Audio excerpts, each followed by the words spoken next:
Bonjour les humains, 30 décembre 2024. Dans la playlist La Trinité, playlist que je mettrai en description, je voudrais rajouter une vidéo. Je voudrais faire quelques petits parallèles entre la version Louis II 21 et la Bible Chouraki, qui est plus proche au niveau des langues originales, hein. Alors, je ne vais pas vous lire des versets en entier, mais seulement des petits. Donc, je suis dans Yohanan, donc Jean, chapitre 17, hein. Vous lirez chez vous, hein. Toujours vérifier pour voir si ce qu'on vous dit est exact, hein.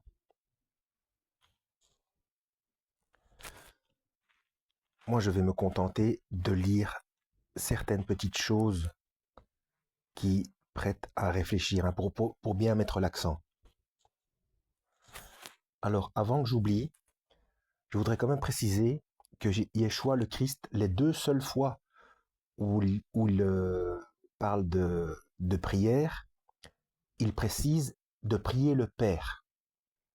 Donc il fait quand même la distinction entre lui et le Père, hein.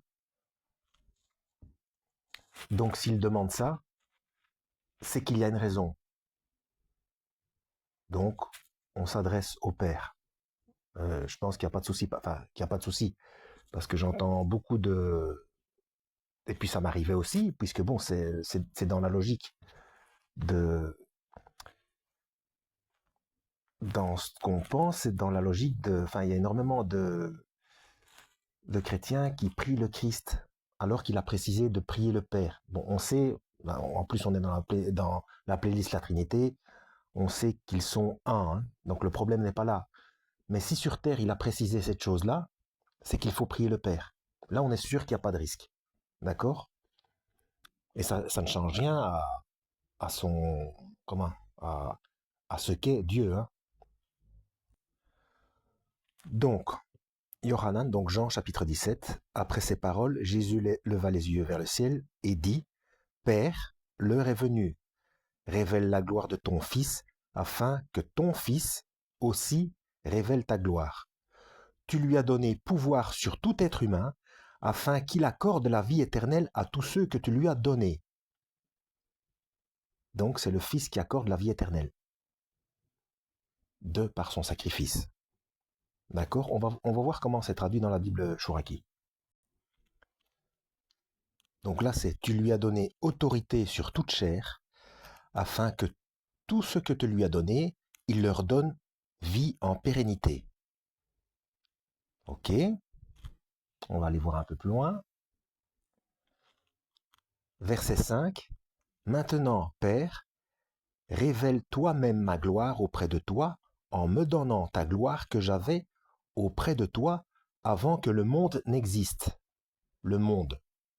Nous, dans notre esprit, quand on lit monde, on pense la terre. On va aller voir dans la Bible Chouraki. Vous allez voir, à un moment donné, on va arriver en astrophysique.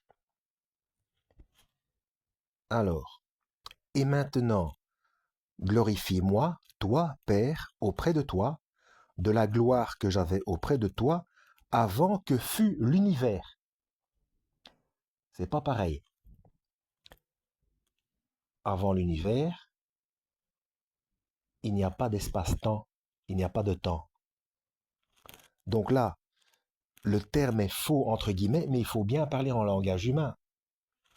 À la limite, peut-être qu'il aurait pu traduire par avant. Ben non, même pas avant. C'est le mot avant qui coince.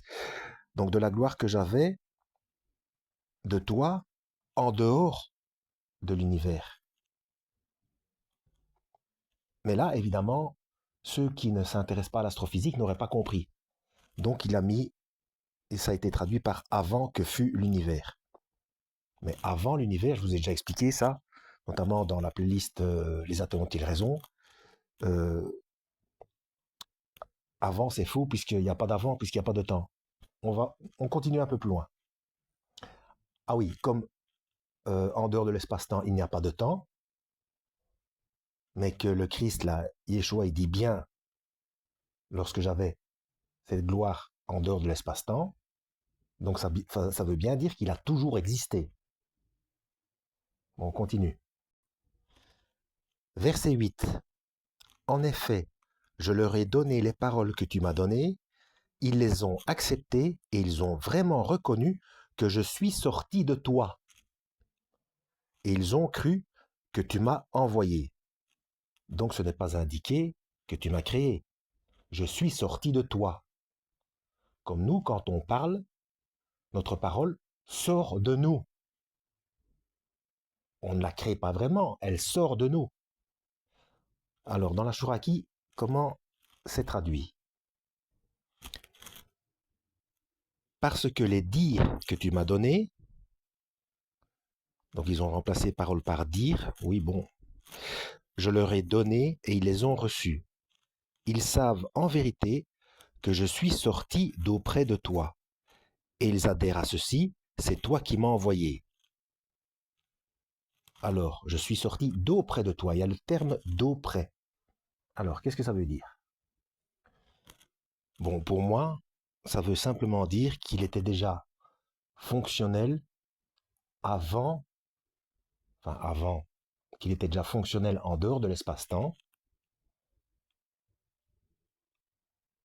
lorsque d'autres choses ont été créées. On sait que, notamment, les anges ont été créés avant l'univers matériel. Mais comme on va creuser un peu plus loin, on va aller jeter un œil dans le dictionnaire, quoique, il ne faut pas oublier que le dictionnaire, ça a été écrit, non seulement ça a été écrit par des humains, mais par-dessus le marché, ce sont des gens, enfin le dictionnaire évolue au fur et à mesure du temps, et comment? C'est l'Académie française qui élabore le dictionnaire, si vous voyez ce que je veux dire. Allez voir ma playlist franc-maçonnerie, ainsi que ma playlist perversion des codes de Dieu. Donc les codes de Dieu, c'est tout ce qui est tout ce qui est créé, quoi. Donc chiffres, couleurs et langage. Donc playlist perversion des codes de Dieu. Voilà, j'y suis. Alors c'est intéressant. Bon, déjà vous savez que même dans des pays où on parle la même langue, parfois des mots veulent dire des choses différentes, hein. Un exemple que j'aime bien citer, ne dites pas en Belgique que vous allez utiliser, euh, comment dire, un torchon pour essuyer la vaisselle. Parce qu'en Belgique, un torchon, c'est une serpillière. Donc imaginez-vous, dans, dans les religions, qu'est-ce que ça peut provoquer comme dégâts, comme disputes et comme guerre. L'incompréhension des mots parce qu'ils ne sont pas utilisés de la même manière. Bon, bref, ici dans le dictionnaire, auprès de. Et là, c'est d'auprès, D' auprès. Donc là, il n'y a pas, mais bon. Alors, tout près, à côté, ok. Ça, c'est la première définition. Deuxième définition, en s'adressant à. Ah, en s'adressant à. Donc, on en revient à nouveau à la parole. 3, en comparaison de. Donc, mon, mon moi, parce que je vois bien, mon moi n'est rien auprès du mon moi. Non, c'est pas ça. 4, dans l'esprit de, ou dans l'opinion de. Donc, auprès de, c'est dans l'esprit de ou dans l'opinion de. Donc, même esprit, même opinion. Tiens, ça, c'est très intéressant. On continue. Donc, vous voyez, il y a plusieurs définitions pour le même mot, hein. Et là où on aurait pu penser que ça voulait dire séparer, eh bien non, c'est le même esprit et de ce fait la même opinion. On va finir par le verset 11 parce que ça fait déjà une dizaine de minutes. Mais il y en a plein des comme ça, hein, plein. Mais bon, là, du coup, cette vidéo, elle sera vraiment intéressante dans la playlist La Trinité. Alors, verset 11. Désormais, je ne suis plus dans le monde, mais eux, ils sont dans le monde. Tandis que je vais vers toi, Père Saint, garde-les en ton nom, ce nom que tu m'as donné, afin qu'ils soient un comme nous. Donc, garde-les en ton nom, ce nom que tu m'as donné. Ils ont le même nom. On va aller voir dans la Bible Chouraki. Et désormais, je ne suis plus dans l'univers, donc je suis en dehors de l'espace-temps, et ils sont dans l'univers, tandis que moi, je viens vers de toi. D'accord? Je viens vers de toi. Donc, je viens vers de toi. Donc, c'est un aller-retour permanent quand il y a changement d'état, mais c'est un. Moi, je vois ça comme ça, hein. Donc, évidemment, quand on, quand on respecte mieux la traduction, eh bien, ça donne des choses étranges en français. Donc, on s'arrange pour que ce soit plus lisible. Mais du coup, on perd certaines subtilités.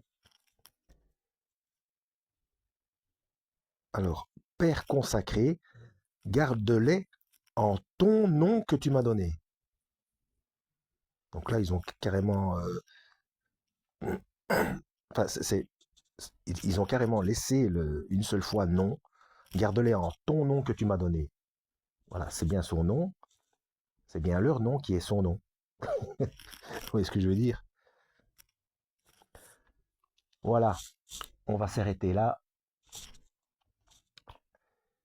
Donc je mettrai la playlist La Trinité en description pour que vous puissiez voir tout ce qui concerne mes recherches concernant la Trinité. Alors évidemment, le mot Trinité, parce que c'est souvent ça que les musulmans posent comme argument, hein, le mot Trinité n'est jamais mentionné dans la Bible. Non, le mot Trinité en lui-même, non. Mais il y a des tas de versets qui expliquent que la Trinité est bien réelle. Euh, et Trinité n'est pas tritéisme. Dans l'esprit du musulman, on leur apprend ça comme ça, c'est que voilà, c'est trois personnes. Non, non, non, non. Ça, c'est tritéisme. Trinité, c'est trois fonctions pour un seul être. Comme nous, on a été créés de la même manière, trois fonctions, penser, parler, agir. Sauf que nous n'avons pas le pouvoir de nous dissocier, nous ne sommes pas Dieu. Voilà, lisez la Bible et que Dieu vous guide.